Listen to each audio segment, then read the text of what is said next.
pretty. Oh, yes, I know. What are you doing? Oh, yes, cheese and potatoes. Yes, beef and whatever. Taking breaks. Taking breaks in between pomodoros. Being an introvert does not mean shy or any form of social anxiety, because first of all, you can plan and know ahead that, okay, these are the activities that are going to drain me. So straight after this, my 10 tips for becoming more productive as an introvert. Hey y'all, what is up? Welcome back to the returning visitors and welcome to you newbies.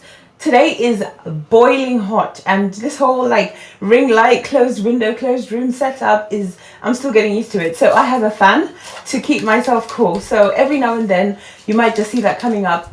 And if you don't see it coming up, you might see sweat. Okay, so today's video is very specific, right? Most of my clients that I work with so far are introverts, and therefore I really wanted to tailor this to introverts, i.e. as an introvert, what is the best way for you to be productive? What is the way for you to get the best results and the best satisfaction from life? Because as I always say, it is meant to be fun. And if you know who you are and what sort of energies you require and how you recharge, then you're able to be productive with it.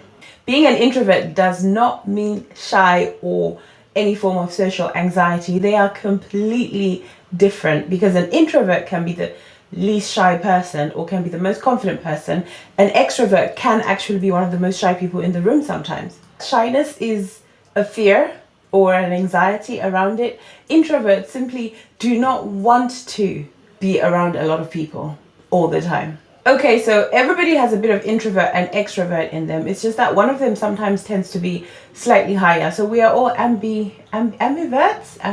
So we have a bit of both. There are 4 types of introverts, guys. 4 different types of introverts.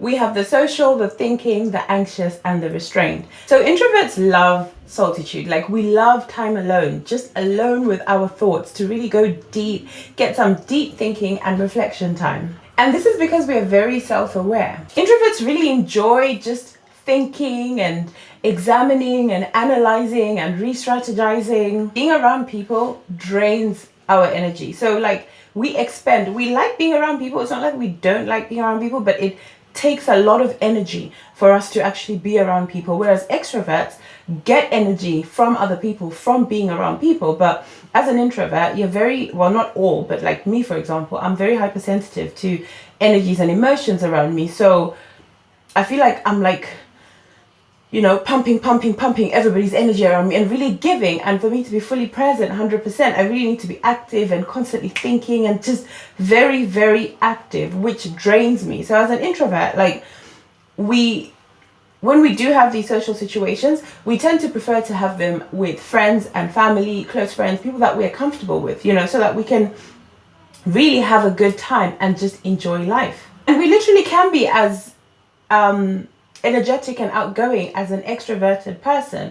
The difference is it drains us. After that, we need to refill it. You know how everybody says, I think I hear it a lot from Oprah, but you know, we need to refill your cup so that it can run over. So in order for us to give energy, we need to fill up that cup ourselves. So to put it bluntly, we've dealt with people all day or all evening at an event, and we just need time to ourselves to refill all that energy that we've drained. Another thing about introverts, we are not a fan of small talk. All this, oh yeah, it's gold, oh pretty, oh yes, I know, what are you doing? Oh yes, cheese and potatoes, yes, beef and whatever people talk about when it comes to small talk. Like, we're all about them deep conversations. Introverts are massive perfectionists. Like, we learn by observation, but we like to really observe and then try it out by ourselves, and then come and execute perfectly. And the last one I want to note is we like jobs or roles or tasks that involve a lot of independence. So, you know, where we don't need to interact with people every day. In order for us to give our best work,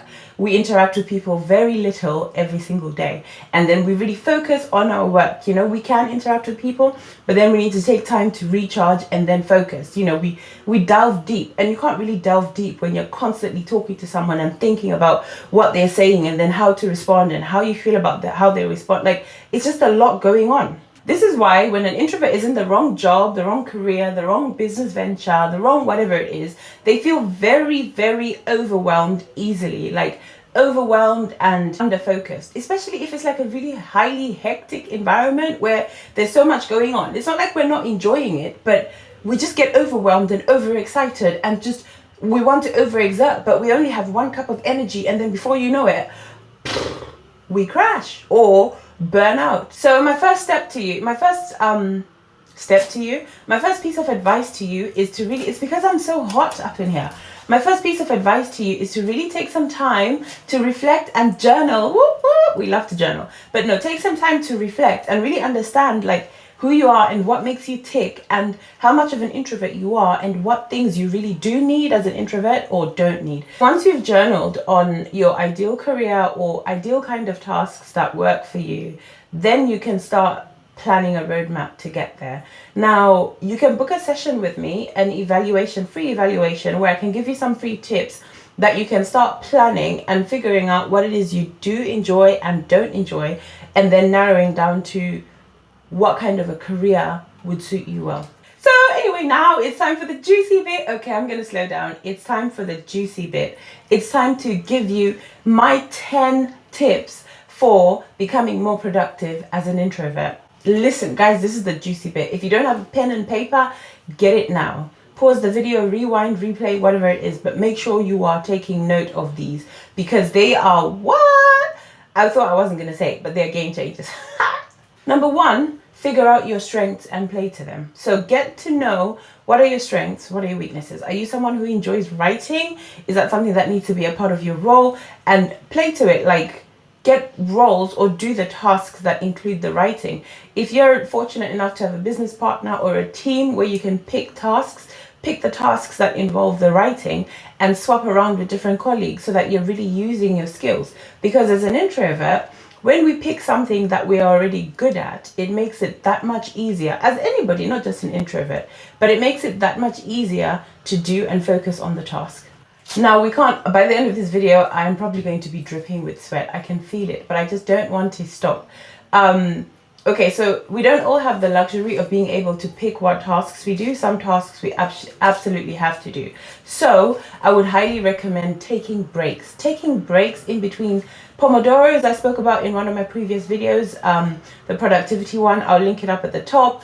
It explains the Pomodoro method. Taking breaks in between each Pomodoro or focus block can really help you recharge, and during that break, be alone, take some time alone, not on social media, but alone to refocus, realign, and recharge, i.e. refill your cup. Number 3, have a workspace that you can work away from people. So remember how we spoke about earlier, we get drained being around people. So sometimes open offices, I know it's in fashion right now, and open working space and collaboration and all that jazz, but sometimes that's not the best thing for introverts. So it's really important to see if you're focusing on a specific task or role. Sorry if you can hear shouting in the background, but if you're focusing on a specific task or a job or whatever it is, go somewhere quiet. If you can get a quiet office, or if currently with the pandemic, if you're working from home, then go work in your room or work in the garden,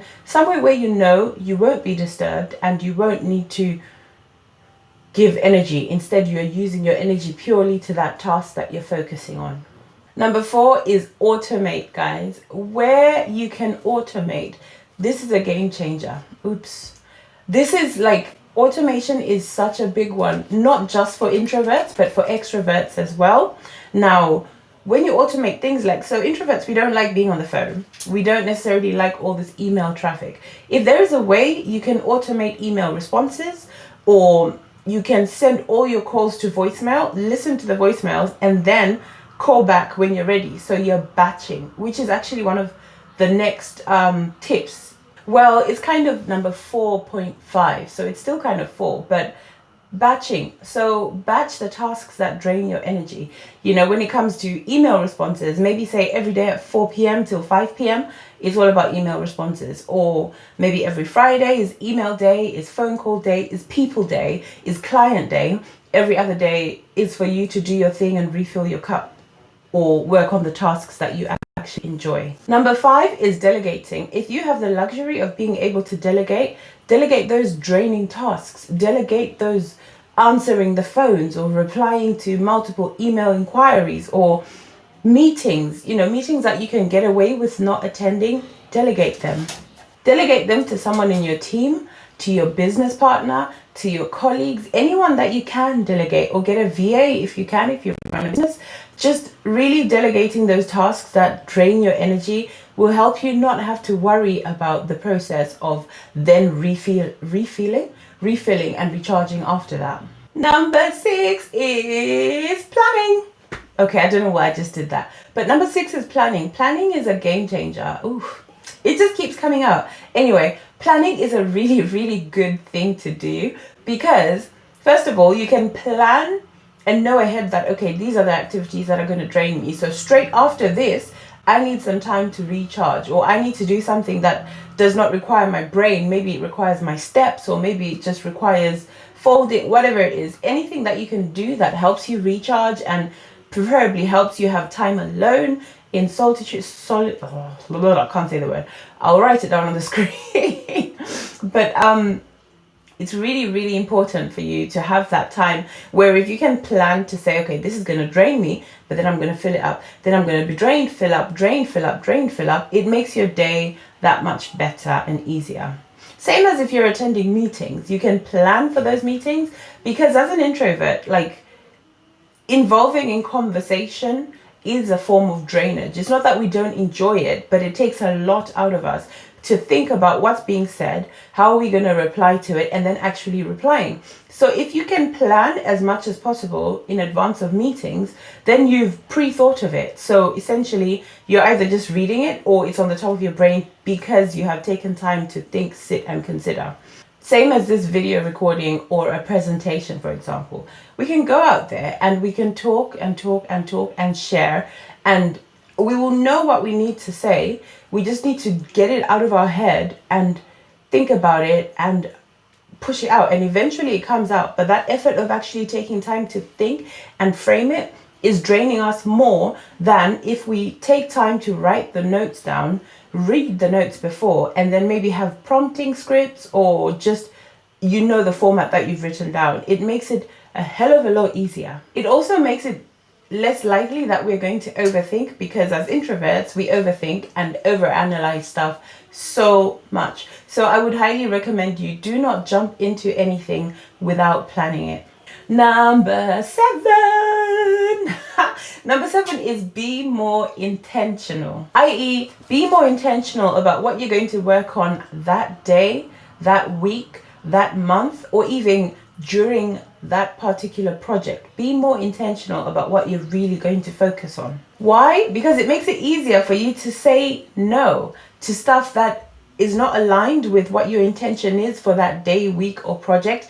And then you're able to protect your energy. You're able to focus on that task. You're able to give your all and not use your full cup. This whole thing about multitasking and jumping from task to task, it actually drains you introverts. It drains us so much more than we think. We think we're on top of it. Then at the end of the day, we're like, ooh. And that's because the brain has had to overprocess and... Okay, number 8 is using our thirst for deep conversations and chats to have an accountability buddy. Now, this can be in a form of a coach, a boss, a friend, a partner, business partner, relationship partner, anyone, but someone that you can be accountable to, because that makes you more set up for success and it gets you into that productive mode. Why? Because as an introvert, when we go to having those deep conversations, we love to be able to say, actually, I've done well. This has gone good. This not so good. This even better. You'll have more to analyze. So you have that subconscious pressure to make sure you do the work. Number 9, guys, is listen to your body. Literally listen to your body, your mind, your heart, whatever speaks to you. But listen to it, because there are some moments or seasons where you feel more creative. And if you're someone who has to create a lot of content, then during that time, take advantage of it and plan your batch and produce loads of content. When your body is telling you that you need to rest, take some days off or do the easy work. Really listen to your body, because when you work with your body, both men and women, but seriously, when you work with your body, everything becomes effortless and either becomes fun or just easy. And you know me, I'm all about like simplifying stuff and making things as easy as possible and just enjoying life, because life was meant to be fun, guys. When are you finally going to let yourself have fun? Just before you die? Number 9 is set boundaries. Set your boundaries and actually stick to them. Check out this video, or maybe it's on this side, I don't know. Anywho, check out this video about setting boundaries, how to set your boundaries and be able to say no without causing offense and feel confident doing it. And of course, I am giving you a bonus, guys. The bonus tip is own it. If you're an introvert, own it. Like, own who you are and just roll with it. Know that you need time to recharge, and it's okay to be like, listen, if you want me at my best, you're gonna have to let me recharge. Otherwise, this whole hyper Tanya that you like is not gonna show up. And it's that simple. Just own it and roll with it. So guys, these 10 tips that I've just gone through, or should I say 11, including owning it, will help you so much. They will help you with productivity, I'm telling you. Even if you can just implement 1 or 2, i.e. planning and accountability, maybe even in a coach, like Coach Tanya Rose, you will see how easy and how fun life will be, and how much more time you'll find yourself having, how much more money you'll find yourself having, and just how much more satisfaction you'll start having. So guys, I love you so much. Mwah. I hope you enjoyed this. Let me know what you think in the comments.